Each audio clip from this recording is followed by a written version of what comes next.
দেখতে দেখতে আমাদের লাইফ থেকে আরও একটা ইম্পর্টেন্ট বছর চলে গেল 2024 যখন শুরু হয়েছিল আমরা সকলে একটা প্রমিস করেছিলাম 2024কে নিজের লাইফের সাকসেসের বছর করে তুলব, কিন্তু আমরা সেটা পারিনি। তো আজকের ভিডিওর মাধ্যমে আমি তুলে ধরতে চলেছি 2024-এ আমার কিছু ছোট্ট ছোট্ট অ্যাচিভমেন্ট এবং আমি কি কি হারিয়েছি। তো ভিডিওটা প্রথম থেকে শেষ পর্যন্ত মনোযোগ সহকারে দেখতে থাকো, এখান থেকে তোমরা একটা বিগ মোটিভেশন পাবে। আজকে তোমাদেরকে আমার বয়সটাও বলে দেবো। তো চলো শুরু করা যাক। জয় হিন্দ। বছরের প্রথম ভিডিও, সকলকে জানাই হ্যাপি নিউ ইয়ারের অনেক অনেক শুভেচ্ছা, অনেক অনেক অভিনন্দন। আজ থেকে প্রায় 1 বছর আগে আমরা এই চ্যানেলটাকে শুরু করি, নাম দিই স্টাডি উইথ সুমন। চ্যানেলটা যখন শুরু করি তখন ভাবতে পারিনি যে তোমাদের এত সাপোর্ট এবং ভালোবাসা পাবো। দেখতে দেখতে প্রায় 1 বছর কেটে গেল।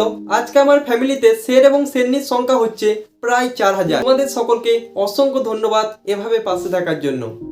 বস, আজকে ভিডিওটা দেখলে তুমি বুঝতে পারবে যে শুধুমাত্র হার্ড ওয়ার্ক করলেই সাকসেস আসে না, তার সঙ্গে কিসমতের একটা ব্যাপার থাকে।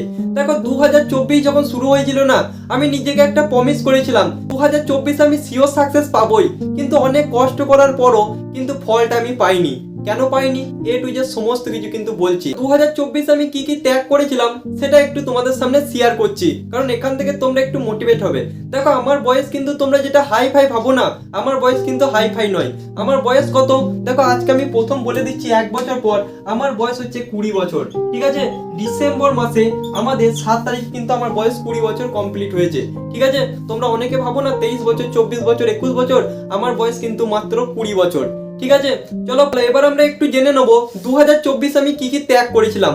একটু দেখো ভাই, 2024 আমি যখন প্রথম প্রিপারেশন শুরু করি না, তখন 1 নাম্বার আমি যেটাকে ছেড়েছিলাম সেটা হচ্ছে ফ্রেন্ড সার্কেল।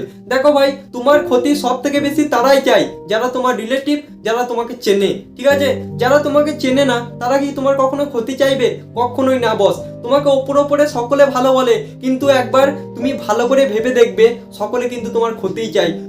ঠিক আছে, আমার অল ফ্রেন্ডকে আমি কিন্তু ব্লক লিস্টে রেখেছিলাম। কেন বলো তো?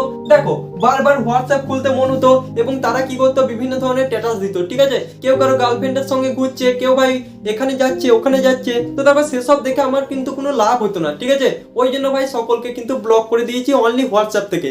কলে কিন্তু সকলে আনব্লকই আছে, তো সকলে কিন্তু হোয়াটসঅ্যাপ থেকে। কারণ কারো ফালতু জিনিস দেখে টাইম নষ্ট করা মানে নিজের পায়ে নিজে কুড়ুল মারা। তো এটা কিন্তু আমি প্রথমত ছেড়ে দিয়েছিলাম, সকল ফ্রেন্ডদের থেকে একটু দূরে চলে এসেছিলাম। 2 নাম্বার, তবে ইনস্টাগ্রাম, ফেসবুক এসব বলছো না তোমরা, যেখানে তোমাদের টাইম পাস হয়, এগুলো কিন্তু আমি 2024-এ প্রায় 1 বছর হয়ে গেল ছেড়ে দেওয়া, পুরোপুরি ছেড়ে দিয়েছি। ঠিক আছে, ইনস্টাগ্রাম বলো, ফেসবুক, কারণ দেখো শর্ট ভিডিও তুমি যখনই দেখবে না, তোমার মাথার মধ্যে একটা ডোপামিন বলে একটা হরমোন আছে, সেই হরমোনটা ক্ষরণ হবে, এবং সেই হরমোনটা যদি ক্ষরণ হয় তোমার জিন্দগিতে কিন্তু পড়াশোনায় মনোযোগটা লাগবে না। তো আমি কিন্তু এটা ছেড়েছিলাম, ওই জন্যই কিন্তু আমার পড়াশোনায় মন লাগতো এবং বেসিকটা কিন্তু ভালোভাবে ক্লিয়ার হয়ে গেছিল। ঠিক আছে, তো সেখান থেকে আমি কিন্তু এক্সামেও পাস করি, কিন্তু ভাই কারণবশত কিন্তু আমার হয়নি। তো চলো এবার আমি সব থেকে বড় একটা আঘাত তোমাদের সামনে তুলে ধরছি। সমস্ত কথা আমি সাকসেসের পর তোমাদের সঙ্গে তুলে ধরবো। ঠিক আছে, সমস্ত কিছু তো এখানে বলা সম্ভব নয়। তো চলো দেখো, আমি 2024 আশা করেছিলাম যে আমি আর্মিতে কিন্তু 100% সিওর সাকসেস পেয়ে যাব, কারণ আমার ফিজিক্যালটা মোটামুটি ঠিকঠাকই ছিল। ঠিক আছে, প্রায় 30 দিন প্র্যাকটিস করেছিলাম। 2024-এর সব থেকে বড় একটা আঘাত সম্পর্কে তোমাদেরকে বলি। দেখো 2024-এ বাদ বাকি আমি ভ্যাকেন্সি গুলো নিয়ে তোমাদের সামনে কথা বলছি না, কারণ বিভিন্ন জায়গায় মেরিট লিস্ট বলো, বিভিন্ন জায়গায় কিন্তু আমি ফেল করেছিলাম এক্সামে বলো। কিন্তু সব থেকে বড় আঘাত কিসে পেয়েছিলাম বলো তো? 2024 আমি ভেবেছিলাম যে আমার আর্মিতে সিওর সাকসেস হয়ে যাবে টেকনিক্যালে, কারণ আমার ফিজিক্যালটাও মোটামুটি ঠিক ছিল এবং তার সঙ্গে সঙ্গে রিটার্নটাও মানে লেখাটাও আমি কিন্তু পাস করেছিলাম, মানে এক্সামটা আমি কিন্তু পাস করেছিলাম একদম ফিজিক্স, কেমিস্ট্রি ইত্যাদি পড়াশোনার মাধ্যমে। ঠিক আছে, নিজের দমে। তো আমি ভেবেছিলাম ভাই এখানে কিন্তু এই চাকরিটা আমার হয়ে যাবে।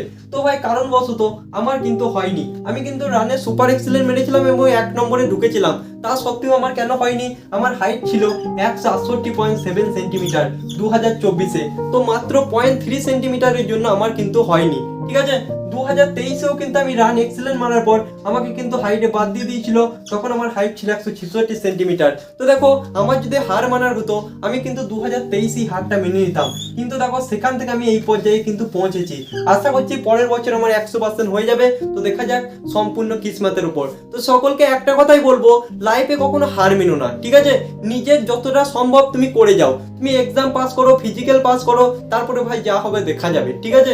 মেডিকেল তো ভাই সম্পূর্ণ ওপরের উপর নির্ভর, কারণ ডাক্তার যেমন থাকবে মানে তোমার ভাগ্য সাথ দিলে ভালো, না হলে ভাই কিচ্ছু করার নেই। তো এখন থেকে কেউ মেডিকেল সম্পর্কে ভেবো না, মেডিকেল ভাই নর্মালি হয়, তুমি যদি ওপরে ঠিক থাকো না, তোমাকে ভাই কোনো রকম প্রবলেম কিন্তু তোমার হবে না।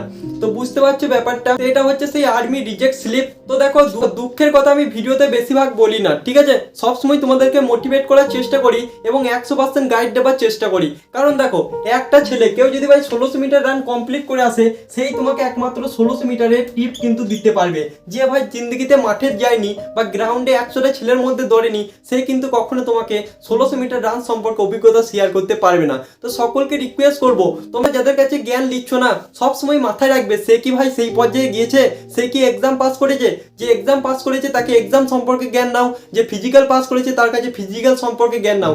আমাকে যদি বলো এসএসসি জিডি রান কিভাবে কমপ্লিট করব, আমি বলতে পারবো, কিন্তু সেই রকম 100% এক্সপিরিয়েন্স কিন্তু দিতে পারবো না, কারণ আমি কিন্তু কখনো যাইনি, ঠিক আছে। তুমি যদি আমাকে এসএসসি জিডি এক্সাম সম্পর্কে বলো, আমি তোমাকে এ টু জেড সমস্ত ইনফরমেশন কিন্তু দিয়ে দিতে পারবো।